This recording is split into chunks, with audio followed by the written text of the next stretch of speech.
Ladies and gentlemen, this is the World Freedom of Speech Day. It is also the 69th day of the Russian invasion in Ukraine and the ninth year of war against Ukraine waged by Russia. I'm Andriy Shevchenko, and I welcome all the journalists who help to cover our fight for freedom.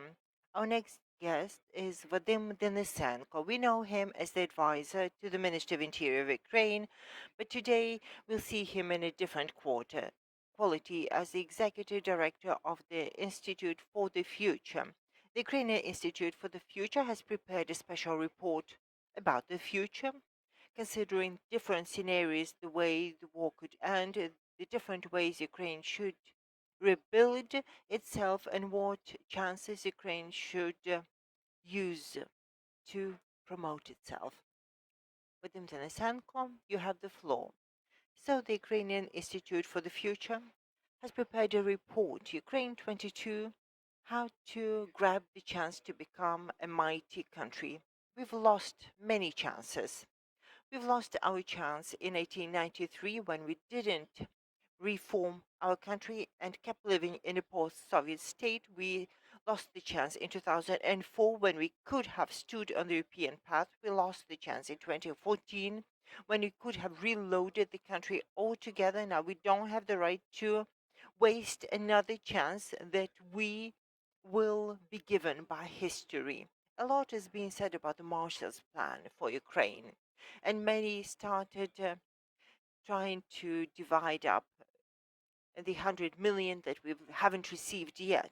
But it is crucial then we understand 2 points if we go back into 1945. Firstly, the Marshall's Plan wasn't the first plan for Germany. There was another plan which isn't much known apart from the historians specializing in this era, and it was intended to make Germany into an agrarian a demilitarized country that would be a source of raw materials, considering that a third wouldn't have a job to stay in Germany. And then, owing to the Germans, the plan was upended and it was replaced with the Marshall's Plan that we all know. But the Marshall's Plan isn't about the funding. That should be clear. The Marshall's Plan is about the mindset, about changing the country from inside, and how to change the standing of this country on the geopolitical map of the world. So when we talk about the Marshall's Plan for Ukraine, this isn't about the money. Surely everybody needs the funds. But when we talk about the Marshall's Plan for Ukraine, we need to talk about changing the system of governance, the reform of our foreign policy, and the positioning of Ukraine in the future world. Let us see what we've got as the status quo. This war isn't about denazifying Ukraine, as we hear a lot from the Russians. Indeed, the first and core idea of the Russians is to destroy the industry in Ukraine. They want to render our country into a territory with no industry in place, some agrarian business and some raw materials, and some people who have minimum intellectuals who could lead the nation. This is the objective of the nation. This is why Putin is destroying Mariupol. This is why Putin is trying to destroy Kharkiv and other cities where he could have occupied. Now, as we talk about the situation in Ukraine, we need to say that based on this year, at least 35 or more realistically, up to 50% of the Ukrainian economy will have to go down. So we will see a collapse of GDP of 35 to 50% compared to the previous year. Speaking of what needs to be done to change the country, firstly and most importantly, something I started saying, in order to effectively rebuild the country, we need to reform the system of governance. This is the alpha and omega. This is where we need to start from. Even if we receive 100 billion, we can effectively waste them and it won't come to anything. So there are two paths. One is the Marshall's Plan for Germany, the American Plan for Japan, the history of revival and rebirth of South Korea, and there's Afghanistan. Same stories. In both cases, a lot of money was poured in, but some have changed their governments, have reformed the country and benefited, and Afghanistan, which received trillions of dollars poured into it in various ways. I mean, in money, in terms of support, in terms of advice, etc., and yet it lost out. Secondly, the thing we need to do is we need to rework and re-engineer our foreign policy. We need to start saying that we cannot live within the old system of coordinates. When Ukraine was of little interest on the geopolitical map of the world, and there was even some mention of Ukraine fatigue. Instead, we need to talk about the demography crisis and how we can bring people back home. This is a very important factor. 5 million have left, and many of them, 80-90%, are planning to go back home, but the situation will be much worse in reality. We need to consider what do we do with the demographic crisis, and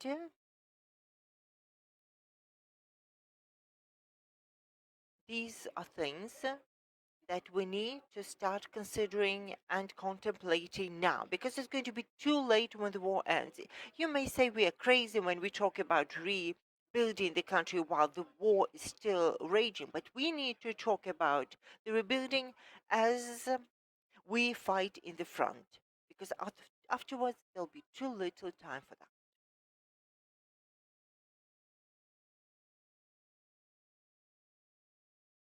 The next point I'd like to make, when we talk about the domestic policy, it has to be clear that we need to change the system of governance based that wouldn't be fraught with corruption. This is the first thing we should eradicate. We need to start and change and eradicate corruption, and that will help us rid ourselves of the oligarchs. So far, only allegations have been made that the country is ridding itself of the oligarchs, but it hasn't happened yet. Consequently, we need to know that the recruiting of cronies instead of competent professionals has already failed, and if we don't change that, there will be little left for us. And very importantly, today in our country, we don't have a system to analyze. We don't have a think tank. We don't have an analytical center that would describe what is happening in the country.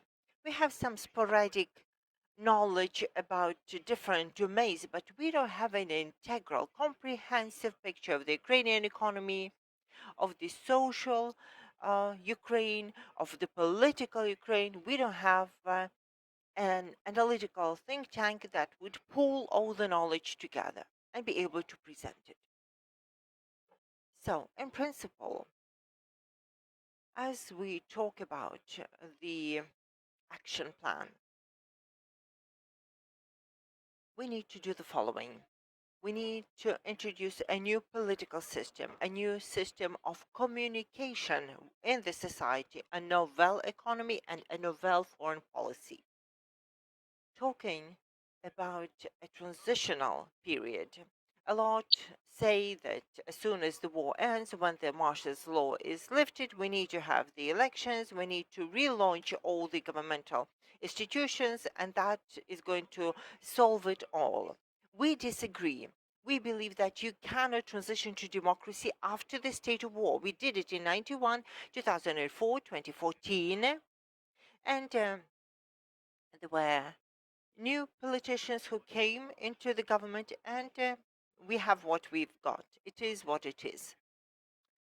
The window of opportunity will be from 6 to 12 months, and it will remain open after the victory. We need to tighten the screws in some areas in order to be stronger after this period. We suggests bringing in emergency mode that would be clearly time bound, is going to expire then, and then the elections will start. This is going to be a clearly defined emergency mode for the country, and there are certain things that need to be done within that time frame. We need to cleanse the pro-Russian collaborationistic political forces. We need to cleanse the pro-Russian collaboratory mass media outlets in the regions, in the cities and communities where we know that the collaborators who sided with the enemy were governed or remain in place. They will need to be managed externally from Kiev, and finally the government will have a very limited resource in its discretion. Well, that against the backset of $100 million with the Marshall Plan. So we'll need to be judgmental as we allocate the resources, but we need to do it most to liberalize their business and give it maximum support, and also invest maximum powers in the local communities to preserve the benefits of decentralization. So what should the new government be? A powerful presidential republic evocative of De Gaulle or South Korea as they emerged after the war? When I talked about the analytical center, we don't need to reinvent the wheel. There are many counting chambers that are such analytical think tank. They pool the information. The counting chamber shouldn't be a punitive agency imposing penalties. It should analyze and explain. This money isn't used rationally. This money is allocated to the wrong beneficiary. So this accounting chamber should be transformed into a major intellectual think tank that would know what's happening in the country. Second factor is shedding oligarchs. We need anti-monopoly laws, but that would be rigid and fair, and the law on lobbying. I'd say something very similar to the United States, which is the only country where lobbying is legal, which has most effective lobbying legislation. And thirdly, I talked about the limitations on certain mass media outlets. So maximum freedom for the economy, incentives for the medium and small businesses, remembering the big businesses that also need support, the new law on the political parties, maximum powers within the presidential republic to the local self-governance. This is what's been making in the 8 years the system of prefects, that the uh, uh, powers would be divested into the regions, and these regional prefects would govern and keep their local self-governance within the boundaries of the law. This is not novel or revolutionary, but it needs to be made into law because we cannot progress with the current constitution. The current constitution has um, embedded the revolution to come every 7-10 years. We are a unique country where the Prime Minister has just two powers: to open the governmental session and to close it. So we really need to change that. And lastly, this is the concentration of resources. There should be a governmental program that should be growth points for the years to come.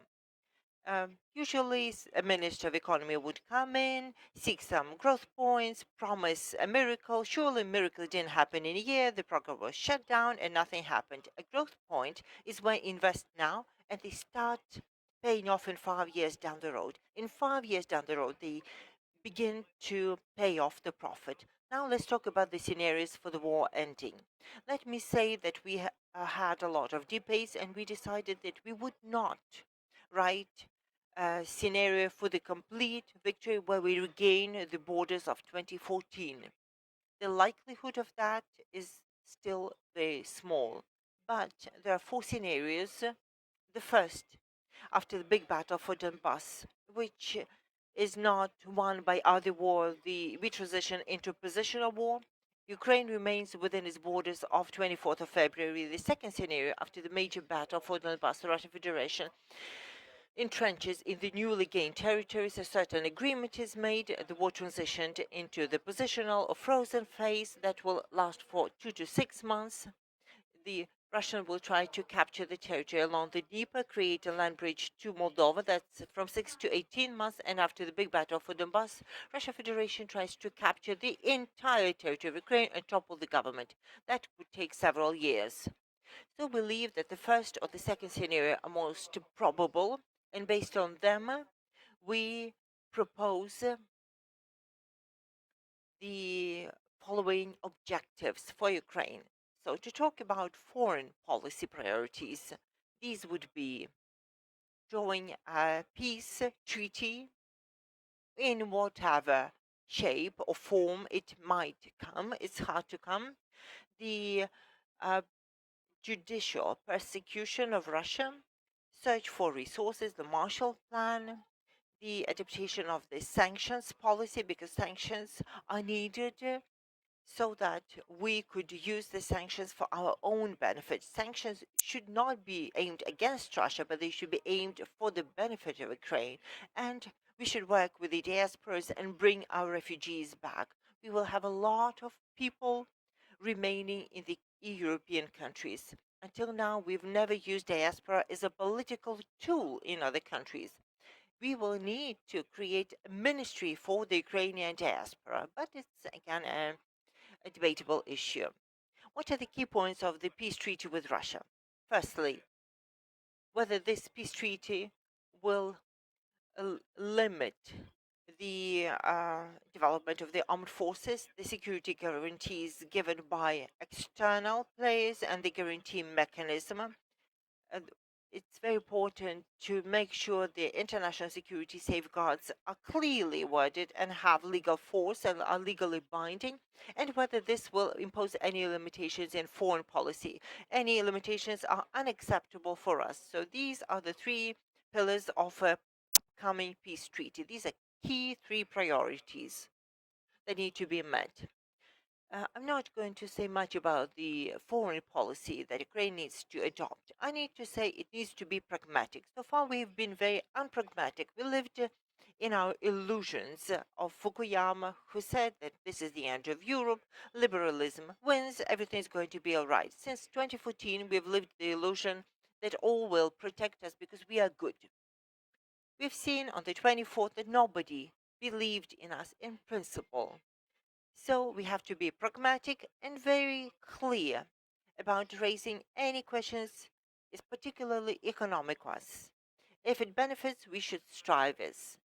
Let us think about Israel. Don't have the closer allies, the United States of America, but when the United States wanted to have a nuclear deal with Iran, Israel did everything to prevent this deal from happening. And for many years in a row, it's still disrupting this nuclear deal because Iran is their enemy. This is precisely what we should be doing when we say we are pragmatic. And secondly, we should be betting on the flexible situational regional alliances. If at this particular moment we need to be friends with Turkey because we need Bayraktars, for example, then we'll be friends with Turkey. If we know that we need to be friends with Vietnam at the same time, for whatever reason, we should be friends with Vietnam. We should have flexible regional alliances.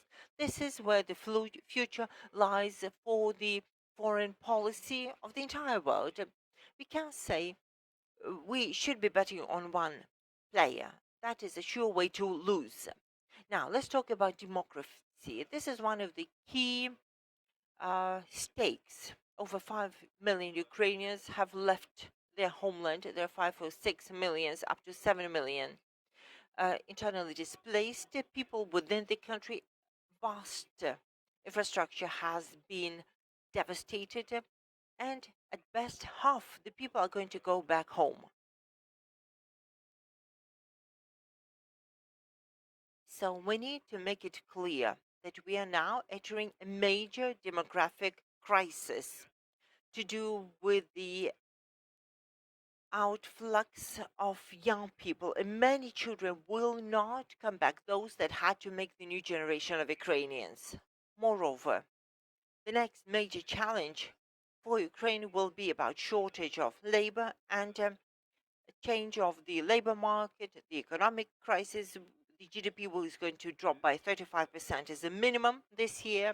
And also we need to bear in mind that last year 15 billion were invested by the remittances from abroad, and we won't even get half of them this year. This is going to leave a gaping hole in our balance. What should we do? We should create jobs in Ukraine. We need to bring in new infrastructure right now.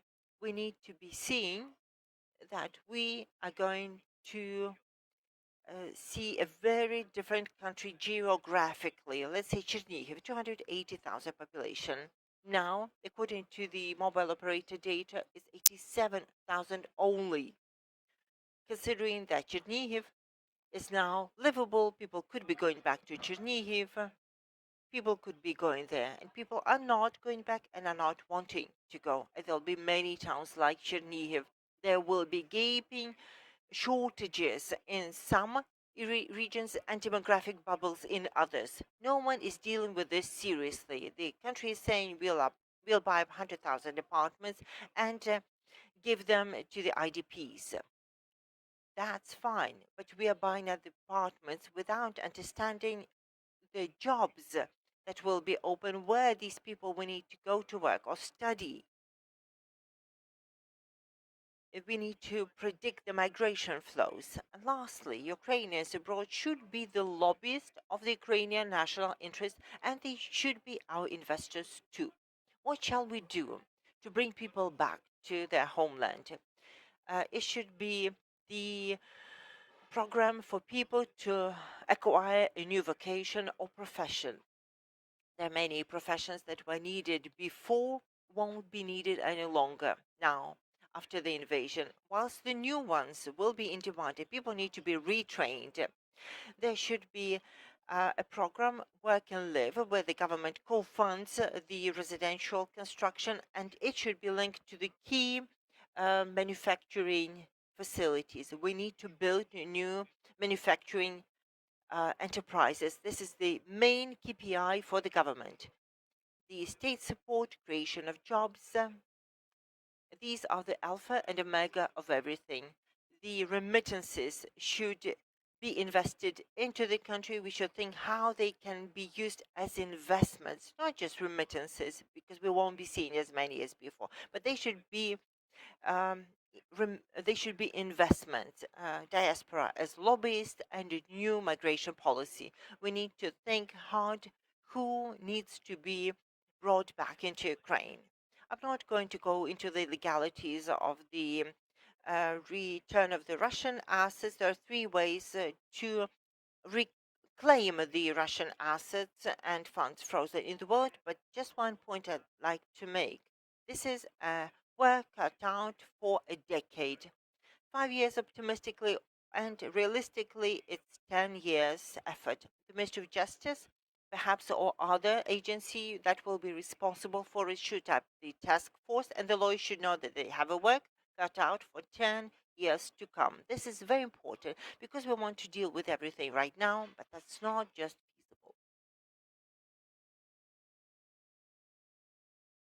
Talking about the financial system of Ukraine, we survived 2014. We survived the artificial bankruptcy when the National Bank Chairman Hontareva disrupted the banking system, but now we've turned out to be much better prepared compared to 2014. However, there are a number of points that need to be addressed right now.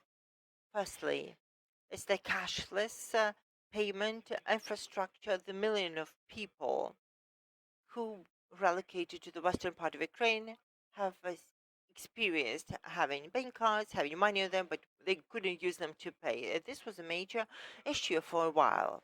Secondly, it's a threat to the collapse of the banking system. There's a likelihood that there'll be many loans that aren't being serviced. We don't know how the banking system is going to stay afloat, considering that many loans aren't being serviced. Right now, we need to consider the potential of the bank collapse.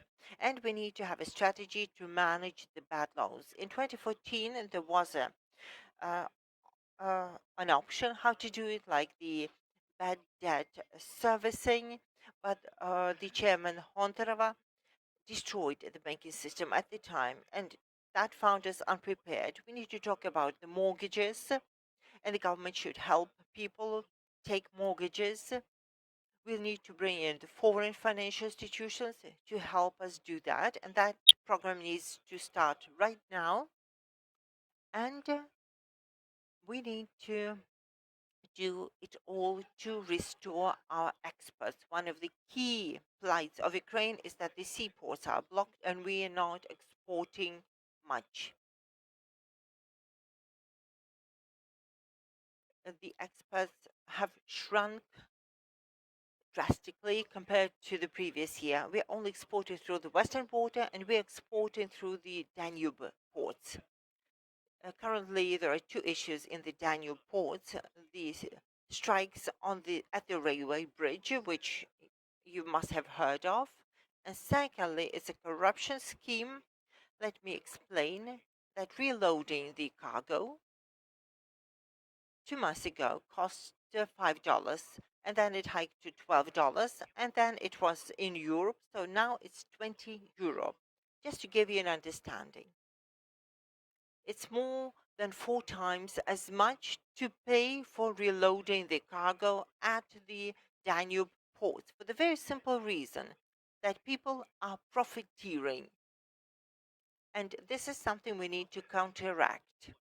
Talking about the future on a broad scale, we need to have a separate export strategy, even if the war comes to a halt tomorrow. Should everything stop tomorrow, still Odessa's port will not be able to operate for the next 6 months because the Russians have declared that they mined the Black Sea territory and no insurance company will pay for the vessels to come in because of the threat of the sea mines.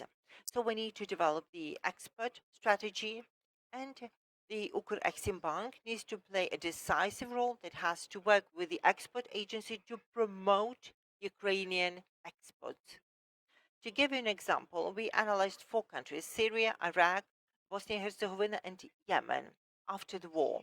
All these countries lost their economy because the borders were open for imports. We should have a clear understanding that our priority should be given to the domestic Ukrainian producers, and it can't happen like it is happening now, where there are a number of companies that automatically haven't received their preferences with the close to imports are beginning to hike the prices on their goods by 30-40%. Let's talk about industries. I'm not going to say much, but I'd like to make 2 key points.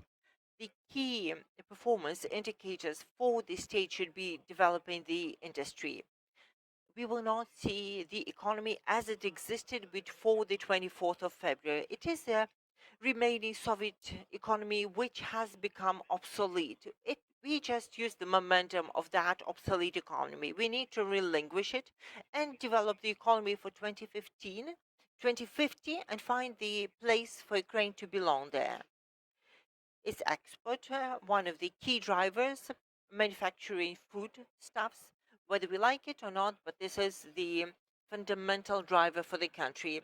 Protecting domestic producers, counteracting hurtful imports, a very important role to place governmental orders, the law on localization. Before the war, 600 million revenues were allocated to domestic procurement, the governmental orders. This would be a powerful incentive for our producers. We need to strengthen this instrument as we rebuild the Ukrainian economy. And surely we have to fight the unemployment and brain drain in a number of industries. Infrastructure. I don't know why this hasn't been done yet, but we need to create an agency to rebuild and modernize the Ukrainian standards. An agency for the reconstruction has to be accountable and responsible. When I talk about all the pressure points, the demography, export, infrastructure, all this is depersonified. There's no one accountable who'd be responsible for what's been done or what hasn't been done. Everyone is responsible and none in the end. And that is a major problem. Now, to rebuild the country without the agency would be very wrong. No matter what you tell me, the ministry can't do it. There has to be a separate, accountable agency that will deal with reconstruction. And for that, we need to change the standards. We need to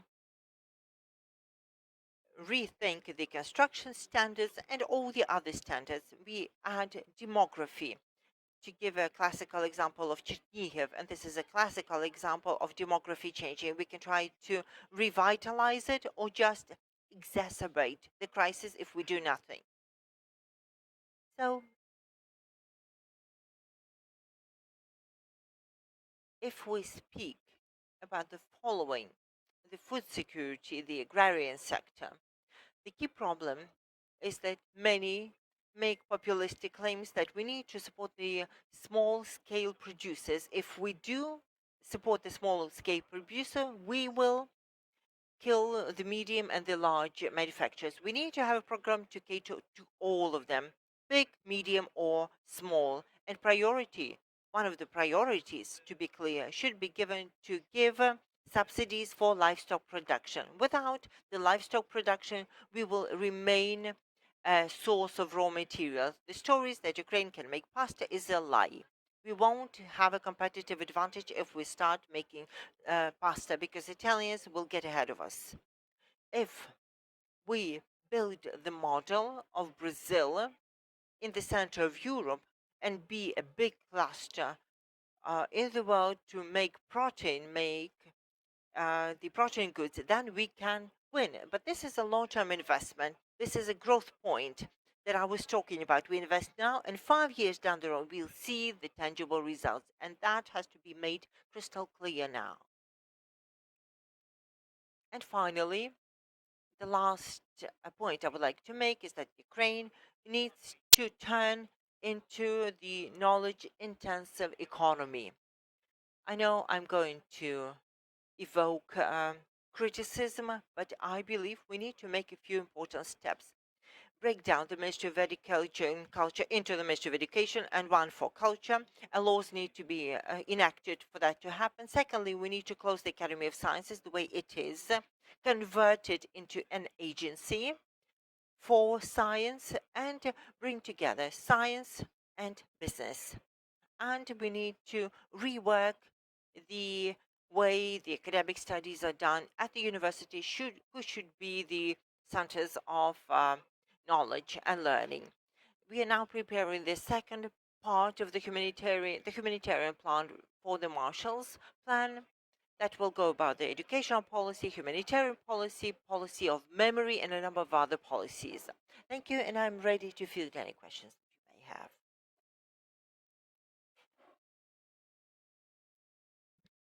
The Marinyuk Informational Agency will inform. Do you have a vision of the cost of the plan? Look, I believe that if no investments come into Ukraine, so if Ukraine in the next 4 or 5 years doesn't receive less than $30 billion, and we need $50 billion a year, we'll be hard pressed to do anything. But even if we do receive their financial support, still the key problem will be to govern the country effectively. Without the reform of the governments, will be Afghanistan too. Andriy Shevchenko, Mediacentrу Ukraine.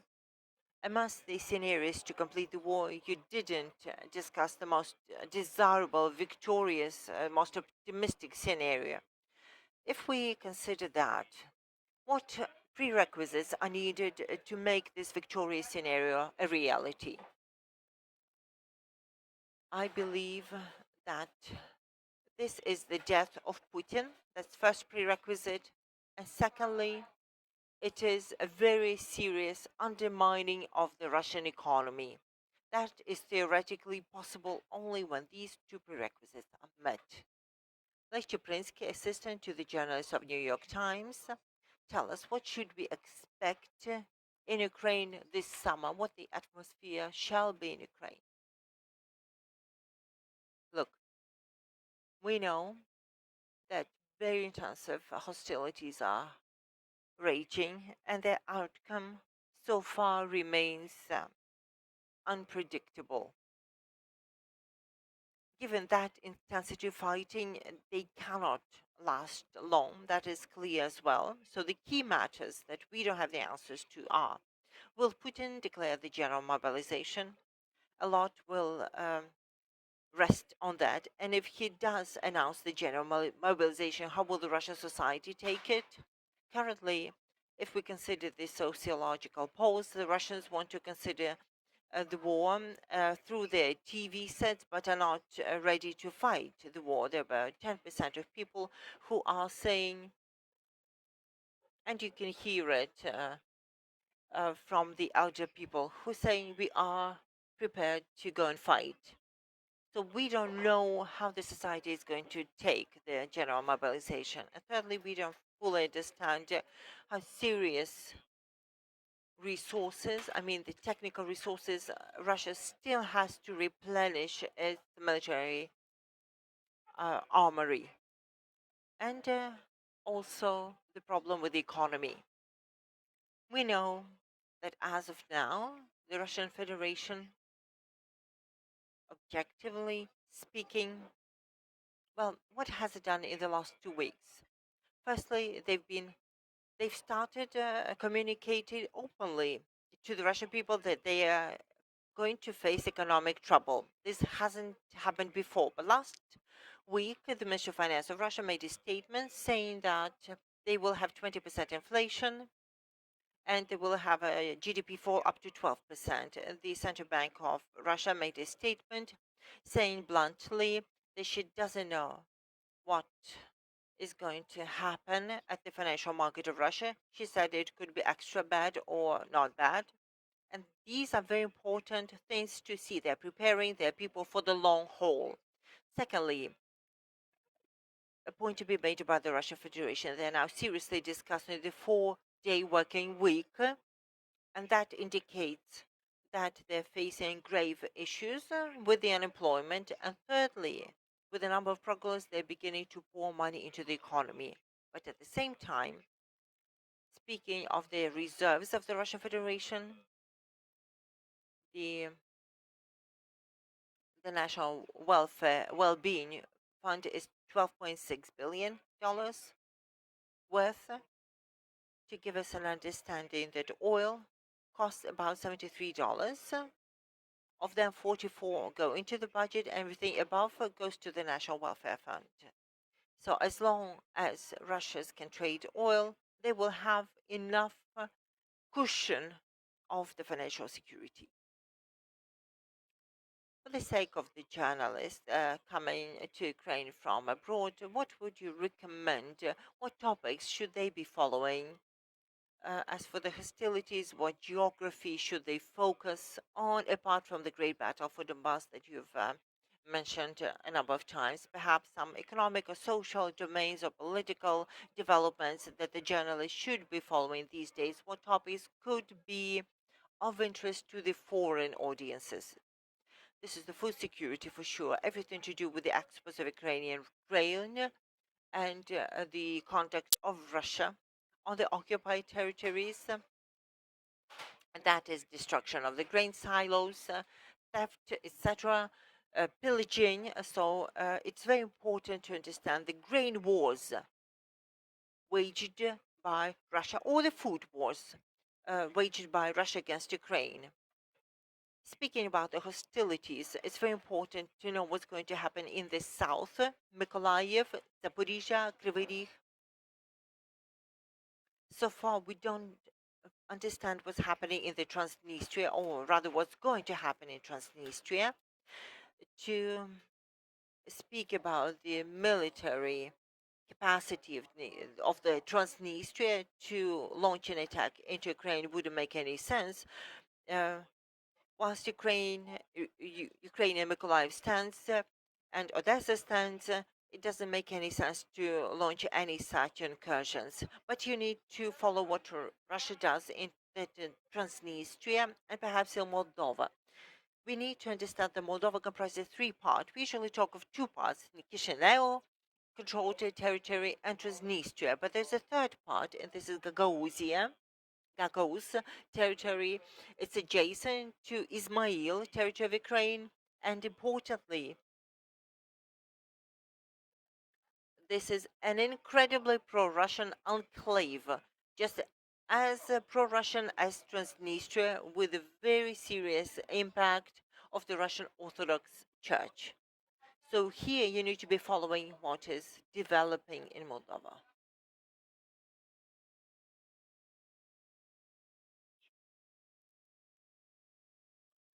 Are there people or institutions in the government who'd be interested in the product that your institute developed?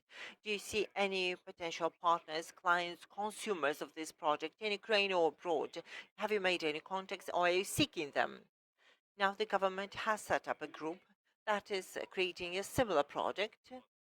There are two co-chairs, Yermak from the presidential office and Shmihal from the cabinet of ministers. In principle, there are the task forces set up. They each have their area of expertise. We are involved in a number of groups on these matters.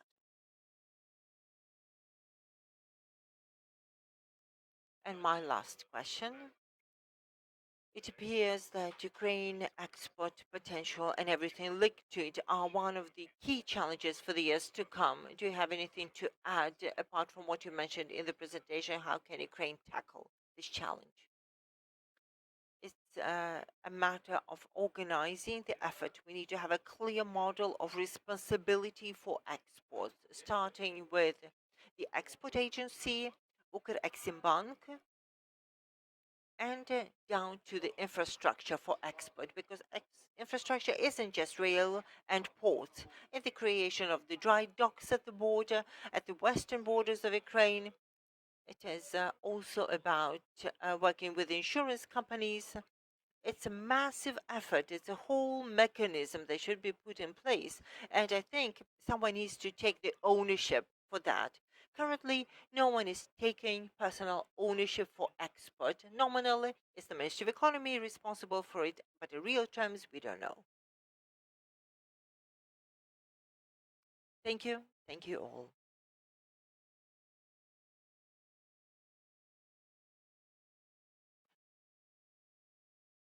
On behalf of Mediacentrу Ukraine, I would like to thank Vadym Denysenko and the team of the Ukrainian Institute for the Future for the report, for the chance to discuss your findings. And I would like to remind everyone that at 3 o'clock we are to have one more special event to commemorate the World Freedom of Speech Day. We'll have a discussion about coverage of war in Ukraine, about the safety of journalists and standards of freedom of speech. Please stay with us for more.